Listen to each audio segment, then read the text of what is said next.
ورحمة الله.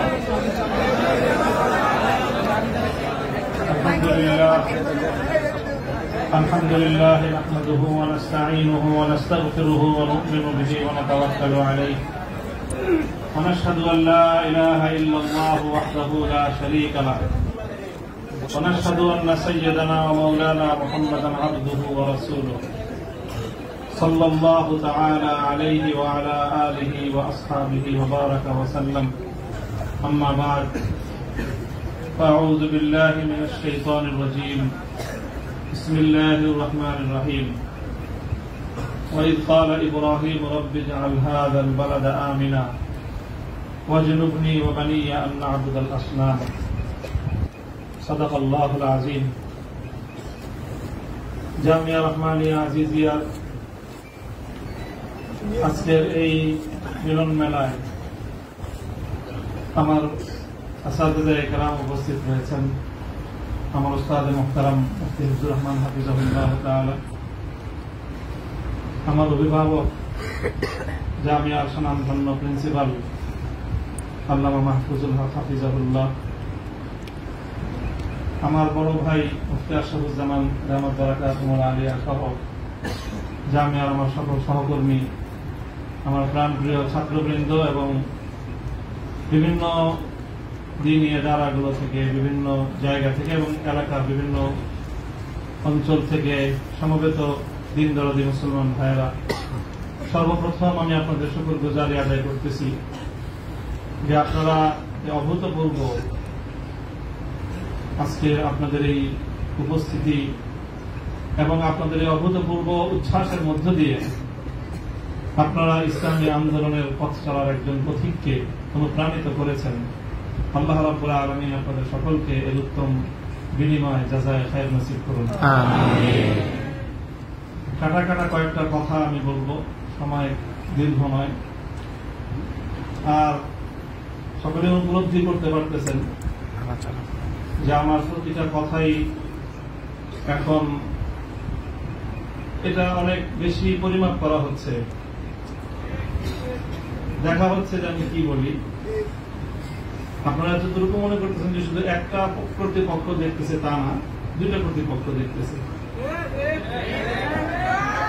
এবং একটা কর্তৃপক্ষ আর একটা কর্তৃপক্ষ থেকে অনেক বেশি প্রবল। একটা জমিনের কর্তৃপক্ষ আর একটা আসমানের কর্তৃপক্ষ। আমি আপনাদের কাছে দোয়া চাই, জমিনের এই কর্তৃপক্ষের প্রভাব থেকে আসমানের কর্তৃপক্ষের প্রভাব আমার উপর বেশি থাকে। আল্লাহ রাব্বুল আলামিন যেন আমাকে আল্লাহর গোলাম হিসেবে তার নিকটেই যেন আমার মাথাকে অবনত রাখেন। এই দোয়াটুকু আপনারা সকলে আমার জন্য নির্দিষ্ট একান্তে করবেন। দ্বিতীয় কথা, এখানে আমার জন্য অনেক কথা বলা হয়েছে, আমাকে উৎসাহিত করার জন্য এটাই বলা হয়েছে। উৎসাহিত করার জন্য কিছু প্রশংসামূলক বাক্য আলোচনা করা হয়েছে। শাইখুল হাদিস আল্লামা আজিজুল হক রাহমাতুল্লাহ আলাইহির শানে আমরা এই কথাগুলো বলতাম।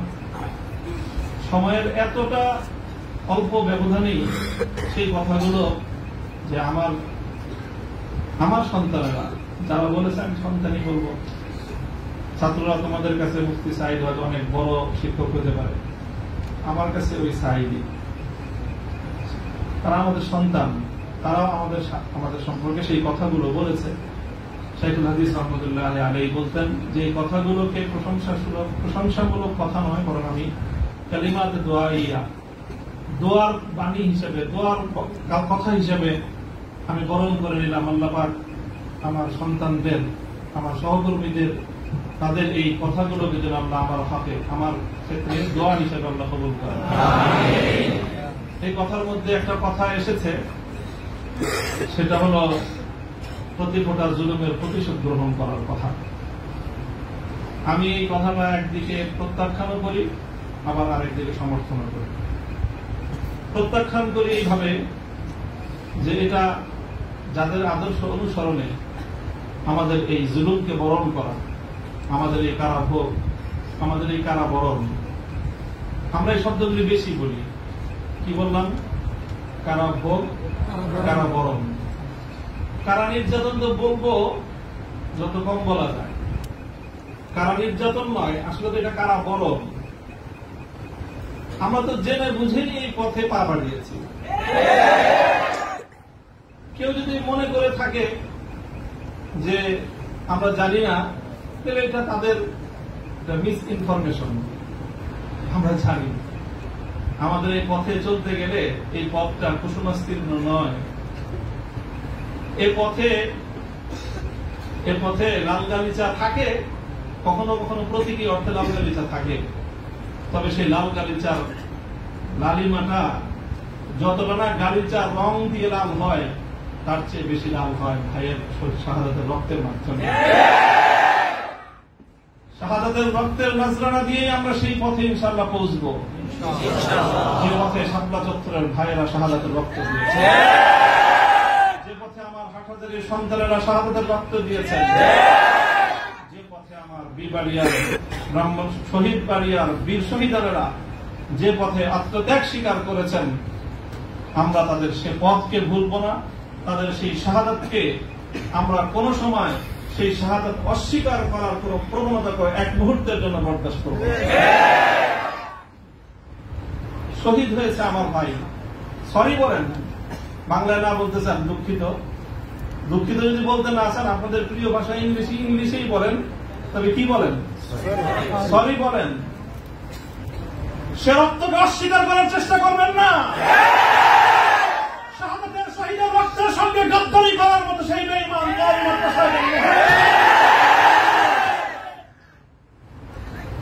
কাজেই যে কথা বলতেছিলাম, এটা কারা বরণ আমাদের, কারা নির্যাতন তো অনেক পরের কথা।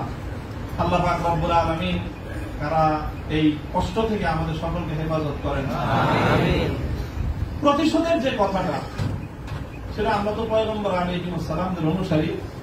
নবী ইউসুফ আলাইহিস সালামের সেই বাণী, লা তাসরিবা আলাইকুমুল ইয়াউম, গতকালকে আমি বলেছি, আজও বলছি, আমরা কোন প্রতিশোধ গ্রহণ করি নাই, করতে চাই না। করার প্রবণতা কখনো যদি আমাদের মন থেকে উদ্গত হয়, সেটা হলো ইন্নামা যালিকা মিন্নী ওয়া মিনাশ শাইতান, শয়তানের প্ররোচনায় কখনো হয়তো আমরা ব্যক্তিগত আক্রোশে প্রতিশোধের কথা বলে থাকতে পারি, কিন্তু আমরা প্রতিশোধ পরায়ণ নই। এই হিসাবে আমি প্রতিশোধের এই শব্দকে প্রত্যাখ্যান করলাম। তবে অন্য আরেক অর্থে আমি প্রতিশোধের এই শব্দকে সমর্থন করছি। শুধু সমর্থন নয়, বরং আমি আমার পুনর্ব্যক্ত করছি যে আমরা প্রতিশোধ নিব। আমাদের সেই প্রতিশোধ হবে সেই প্রতিশোধ, যেই প্রতিশোধ হিজরতের আগ পর্যন্ত 12 বছরের জুলুম এবং নির্যাতনের প্রতিশোধ মক্কা বিজয়ের মাধ্যমে আল্লাহ নবী গ্রহণ করেছেন। আল্লাহ নবী মক্কা বিজয়ের পরে সেই সকল অপরাধীদেরকে ক্ষমা করার মধ্য দিয়ে, সেই জমিনে আল্লাহর দ্বীনের ঝান্ডা সমুন্নত করার মধ্য দিয়ে মধুর প্রতিশোধ নিয়েছিলেন। আমি আবার বলছি, এদেশে ভাড়াটিয়া থাকবো না, ভাড়াটিয়া হিসেবে থাকবো না। এই জমিনের মালিকানা সূত্রে এদেশে বসবাস করি। এই জমিনকে আল্লাহর জন্য মুক্ত করেই ছাড়বো ইনশাআল্লাহ। আল্লাহর দ্বীনের বিজয়, সেটাই হবে আমাদের পরম প্রতিশোধ। এবং আমাদের যারা আমাদেরকে শত্রু ভেবে আমাদেরকে নিঃশেষ করার চেষ্টা করেছে, অপমান করার চেষ্টা করেছে, আমরা তাদেরকে সম্মানিত করে প্রতিশোধ, আমরা তাদেরকে আদর্শের সোনালী পথে বরণ করে নেওয়ার মধ্য দিয়েই আমরা ইনশাআল্লাহ আমাদের আদর্শের বিজয়ের প্রতিশোধ গ্রহণ করব। আল্লাহ রাব্বুল আলামিন আমাদেরকে সে তৌফিক দান করুন। আরেকটা কথা বলা হয়েছে, অনেকের কথার মধ্যে আসছে যে একটা ভবনের আলোচনা। এই ভবনটার গুরুত্ব একসময় আমার কাছেও খুব ছিল, 3 বছর আগেও খুব ছিল। যখন শুনলাম যে ভবনটা চলে যাচ্ছে, আমি তখন সর্বপ্রথম 2 রাকাত সালাতুল হাজাত করে দোয়া করেছিলাম যে আল্লাহ যেন খায়রের ফয়সালা করেন। আর এরপরে এখন আমার অনুভূতিটা হলো যে এরকম ভবন না থাকাই ভালো। না থাকা ভালো কেন? দস্তারে না দারে মা গমে পেয়েছে না দারে, মা হেয়েছে না দারে গমি হেয়েছে না দারে। এইরকম ভবন টবন থাকলে এগুলোকে রক্ষা করার জন্য ডানে বামে অনেক কিছু তাকানোর প্রয়োজন হয়। ভবন নেই, রক্ষা করার জন্য কার পায়ের কাছে তেল মারার দরকার। আজ এখানে মাদ্রাসা, কালকে ইনশাআল্লাহ শাহিদুল হাদিসের সন্তান মাহফুজুর হক সাহেব যদি নদুরি করে যে বসেন, ইনশাআল্লাহ ওই কেরানীগঞ্জের ওই একেবারে দূরের চরে বা কোন রুটের চর, কোন চরের মধ্যে চেয়ে বড় মাদ্রাসা হবে। প্রয়োজন নাই ভবনের, প্রয়োজন নাই মাদ্রাসার স্থাপন কোন সম্পত্তি। ওই পুরাতন যুগে ফিরে যেতে হবে আমাদের। স্থায়ীভাবে আমি এই কথা বলতেছি। এই বিশাল বিশাল আলিশান ইমারত সাজায়, আর সেই ইমারতের মধ্যে সুন্দর সুন্দর আরামদায়ক বিলাসী রুম সাজায়, সেখানে বিলাসী এলেম চর্চা। আমি এই কথাটা আমার কাছে খুব মনে পড়ছে, বিলাসী এলেম চর্চা। আজকে আমাদেরকে এই বিলাসী এলেম চর্চায় বেড়ে বসেছে। বিলাসী এলেম চর্চার পথ বাদ দিয়ে আমাদের আকাবের এবং আসলাফদের মতো সেই খেজুর গাছের তলায়, বট গাছের নিচে সালাদ চাটার উপর বসে আমাদেরকে ক্বাল আল্লাহ ক্বাল রাসূলের তালিম দেওয়ার সেই সবক গ্রহণ করতে হবে। তাহলে ইনশাআল্লাহ আমরা বাতিলের তাফতে তাউসকে উল্টে দিয়ে সেখানে আমরা কালেমার ক্ষমতা সমুন্নত করতে পারব। মোল্লা মুহাম্মদ উমর রাহিমাহুল্লাহ তাআলা তিনি সারা পৃথিবীর সুপার পাওয়ারের সাথে টক্কর দিয়েছিলেন। আমাদের বাংলাদেশের মধ্যে কোন গণভবন আর সংসদ ভবন, বঙ্গভবন কিছুই ছিল না। কান্দাহারের ছোট্ট একটা ঘরের মধ্যে ভাঙ্গা খাটের উপরে বসে টক্কর দিয়ে দিলেন তো সুপার পাওয়ারের সাথে। সারা দুনিয়া মনে করলো যে বেকুবের দল। 20 বছর পর আল্লাহ দেখা দিলেন তারাই বিজয়ী দল। তবে একটা দুঃখ আমার, আমি ওই এই গোটা প্রসঙ্গের সঙ্গে যারা যারা সম্পৃক্ত অধিকাংশই আমার সম্মানিত, অনেকে আমার মুহতারাম উস্তাদ, শুধু উস্তাদ না, অনেকে এমন আছেন যারা উস্তাদের মুতাওয়্যিব, অর্থাৎ আমি আমার মতো করে শাইখুল হাদিস রহমাতুল্লাহ আলাইহি আমাকে যাদের তত্ত্বাবধানে গড়ে তোলার চেষ্টা করেছেন, শুধু আমাকে না, আমার ভাইদেরকেও, মাহফুজ সাহেব হুজুর এবং আমি, আমরা দুইজন বিশেষ করে, ওনারা অনেকে এখানে আছেন। কাজে তাদের প্রতি কোনো অসম্মান হয়, অমর্যাদা হয়, সেই কথা আমি বলবো না। কখনো ভুলে বলে থাকলে সেটার জন্য আমি নিঃশর্ত ক্ষমা প্রার্থনা এখনো করছি, যে কোনো সময় করবো, যে কোনো ভাবে করতে হয় করবো। তবে একটা কথা, দুঃখের কথা, হৃদয়ে রক্তক্ষরণের একটা কথা, সেটা যদি আমার বাবার দ্বারা সেই ভুলটা হতো আমি বলতাম। সেই ভুলটা যদি এখন আমার অভিভাবক মাহফুজ সাহেব যদি সেই ভুল করেন সেটাও আমি বলবো। সেই ভুল যদি আমিও করি, আমাকেও যেন আল্লাহ আমার সেই ভুলটা অনুভূতি দান করেন। সেটা হলো যখন এদেশে মূর্তির বিষয় নিয়ে বিতর্ক তৈরি হলো, ভাস্কর্য নামে জাতীয় পর্যায়ে মূর্তি তৈরি হবে কি হবে না এই বিষয়ে যখন বিতর্ক, তখন আপনারা সেই বিতর্কের মঞ্চে ডিজিটাল ছবি তোলাটা কতটা বড় অপরাধ, কতটা বড় অন্যায়, কত বড় গুনাহ, সেই মাসলা নিয়ে আসলেন।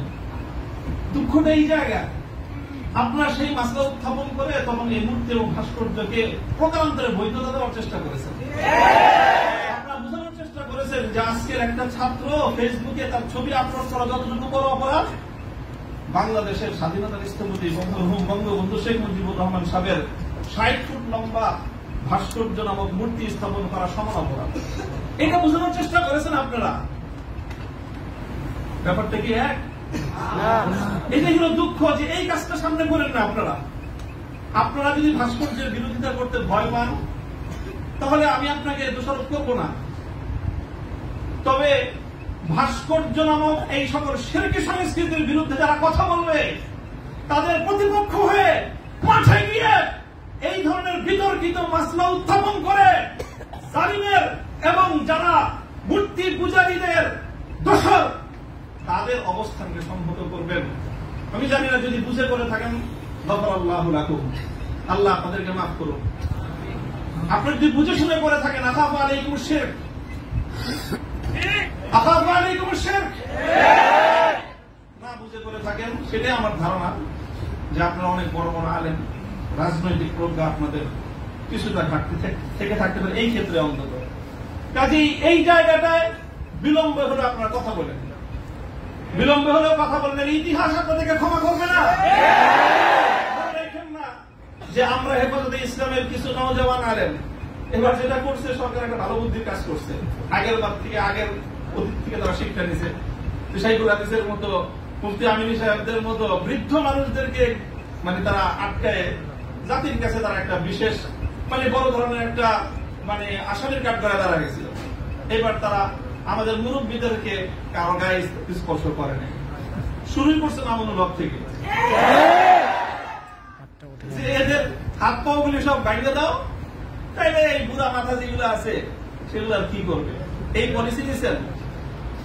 কাজেই যেটা করেছেন সেটা হলো, আবারও বলছি, যে এই ধরনের যখন তাওহীদ এবং শিরকের লড়াই হয়ে দাঁড়াবে, আল্লাহ ভাস্কর্য বিরোধী আন্দোলন এটা তাওহীদ এবং শিরকের আন্দোলন, শিরকের সংঘাত ছিল।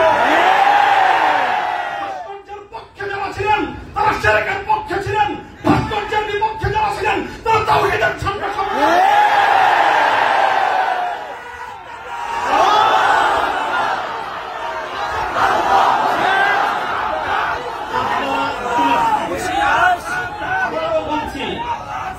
ভাস্কর্যের পক্ষ বিপক্ষের এই লড়াইকে একজন মরহুম মুসলিম নেতা, মরহুম বঙ্গবন্ধু শেখ মুজিবুর রহমান সাহেবের ব্যক্তিত্বকে মাঝখানে এনে বিষয়টাকে ভিন্ন রং দেওয়ার চেষ্টা করা হয়েছিল। আমরা তখনও বলেছি, আজও বলি, ভবিষ্যতেও বলবো, ভাস্কর্য এটা বঙ্গবন্ধু শেখ মুজিবুর রহমান সাহেবের, শহীদ প্রেসিডেন্ট জিয়াউর রহমান সাহেবের, সেটার আমরা কোনো পার্থক্য করি নাই। আমি একথাও বলেছি, ভাস্কর্য যদি স্বয়ং আমাদের মুসলিম জাতির পিতা খলিল ইব্রাহিম আলাইহিস সালামের হয়, তাহলে সেই ভাস্কর্যের সাথে কি আচরণ করতে হয় মুহাম্মদুর রাসূলুল্লাহ শিখিয়ে দিয়ে গেছেন। আল্লাহ রাসূল সাল্লাল্লাহু আলাইহি ওয়াসাল্লাম মক্কা বিজয়ের দিন বাইতুল্লাহ থেকে যেই মূর্তিগুলো বের করেছিলেন, যে ভাস্কর্যগুলো বের করেছিলেন, তার মধ্যে তো একটা ছিল ইব্রাহিম আলাইহিস সালামের মূর্তি।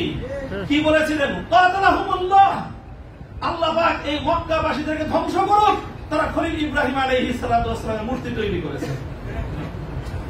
আমাদের কথা আপনাদের পছন্দ হলো না, আমি বললাম যে ভাস্কর্য বানায়েন না, এটা বানালে বঙ্গবন্ধু যদি মুসলিম হয়ে মারা গিয়ে থাকেন কবরে তার শাস্তি হবে।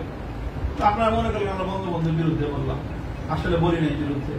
তিনি যদি, আবারও বলছি, যদি আল্লাহ তাকে ইমানের সাথে খাতিমা দিয়ে থাকেন, আমি জানি না কি অবস্থায় মৃত্যু হয়েছে সেটা কেউ বলতে পারবে না, তাহলে তার ভাস্কর্য, তার মূর্তি তৈরি করাটা এটা তার সঙ্গে চরম বিশ্বাসঘাতকতা। সর্বশেষ কথা হলো এই, খলিল ইব্রাহিম আলাইহিস সালামকে যখন এই মূর্তি বিরোধী আন্দোলনের, মূর্তি বিরোধী কার্যক্রমের পরিণামে নমরুদ কি করেছিল? অগ্নিকুণ্ডে নিক্ষেপ করেছিল। এটা সবাই জানি আমরা। কিন্তু অগ্নিকুণ্ডে নিক্ষেপ করাটা এটা নমরুদের প্রধান শাস্তি ছিল।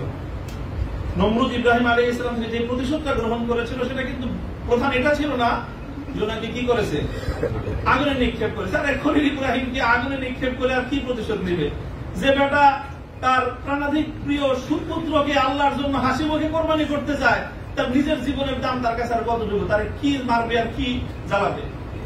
সবচেয়ে বড় যে জঘন্য কাজটা নমরুদ করেছিল সেটা হলো ইব্রাহিম আলাইহিস সালামকে অগ্নিকুণ্ডে নিক্ষেপ করার আগে ওনাকে বিবস্ত্র করে ফেলেছিল, ওনার সারা শরীর থেকে কাপড় খুলে ফেলেছিল, বাংলায় বুঝেন নাই, উলঙ্গ করেছিল। আল্লাহ পাক রব্বুল আলামিন ইব্রাহিম আলাইহিস সালামকে জন্য একটা পুরস্কার দিলেন। সেই পুরস্কারটা আল্লাহর নবী বলেছেন, আউয়ালু মান ইউসা ইয়াউমাল কিয়ামাতি ইব্রাহিম খলিলুল্লাহ। ও ইব্রাহিম, মূর্তির বিরুদ্ধাচরণ করার কারণে মূর্তি পূজারীরা তোমার শরীর থেকে সম্মানের আবরুর কাপড় খুলে নিয়েছে। কিয়ামতের দিন যখন সমস্ত মানুষ বিবস্ত্র থাকবে, সর্বপ্রথম আমি তুমি ইব্রাহিম খলিলকে কাপড় পরায়ে সমস্ত মানুষের সামনে সম্মানিত করব। আমার কেন জানি মনে হয়েছে আমি একজন অপরাধী, অনেক অপরাধের শেষ নাই, আমার ভুল ত্রুটির কোন শেষ নাই। ওই যে বললেন না যে আপনার কাছে 42টা মামলা, মামলার তো অভাব নাই, এই যে কোনো মামলায় ফাঁসি দিতে পারেন। ফাঁসি দিতে তারা অন্য কিছু লাগে না। আদালতে দাঁড়ায় এক মহিলা আইনজীবী বলেন, আরে বিচার করার জন্য এত কিছু লাগেনি, আমাদের এর চেয়ে কত হালকা সাক্ষ্যতে আমরা মানুষের বিচার করে ফেললাম। ওপেন আদালতে বলতেছে এই কথা, বিচার করার জন্য খুব কিছু লাগে না। হত্যা মামলা কতগুলো আছে আমরা, ছিনতাই মামলা আছে, পকেট চুরির মামলা, চুরির মামলা আছে, সব মামলাই তো আছে। যে কোনো মামলা দিয়ে ফাঁসি দিয়ে দিতে পারেন। আপনারা চেষ্টা করেছেন বিবস্ত্র করতে চেষ্টা করেছেন, তবে একটা জিনিস ভালো করেছেন, আপনারা যেই কেসটাকে বিবস্ত্র করার জন্য বেছে নিয়েছেন সেই কেসটা ছিল খুব দুর্বল। আগামী 50 বছরের জন্য ওলামায়ে কেরামের বিরুদ্ধে এই ষড়যন্ত্রের দুয়ার রুদ্ধ হয়ে গেছে।